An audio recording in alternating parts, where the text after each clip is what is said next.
ઉલ્લેખ કર્યો હતો કે તેમની પોતાની સાથે સાથે કરોડો લોકો જેને પોતાના આરાધ્ય દેવ માને છે એવા છત્રપતિ શિવાજી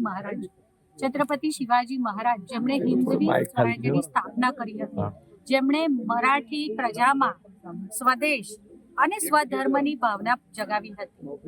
તેઓ નીડર, ચતુર, સાહસિક, શક્તિશાળી અને કાર્યદક્ષ રાજવી હતા। તેમની ધર્મ ભાવના અને ધર્મનીતિ ઉદાર હતી। તેમણે કદી મુસ્લિમ ધર્મની નિંદા ન કરી હતી કે ન કોઈ મસ્જિદ તોડી હતી।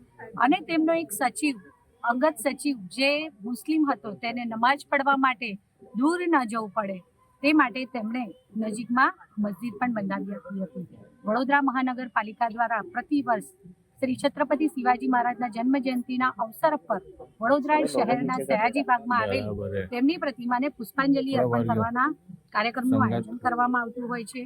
આજરોજ આ કાર્યક્રમમાં ડેપ્યુટી મેયર શ્રી ચિરાગભાઈ બારોટ, પૂર્વ મેયર અને સયાજીગંજ વિધાનસભાના ધારાસભ્ય શ્રી કેયુરભાઈ રોકડિયા, વડોદરા શહેર ભારતીય જનતા પાર્ટીના અધ્યક્ષ ડોક્ટર જયપ્રકાશભાઈ સોની, સાથી પક્ષના નેતા ચંદ્રકાંતભાઈ બત્તુ, મારા સૌ સાથી સભાસદશ્રીઓ, સ્થાનિક નાગરિકો અને મોટી સંખ્યામાં મરાઠી સમાજના લોકો સૌએ સાથે મળી અને તેમની પ્રતિમાને પુષ્પાંજલિ અર્પણ કરી, હૃદયાંજલિ અર્પણ કરી।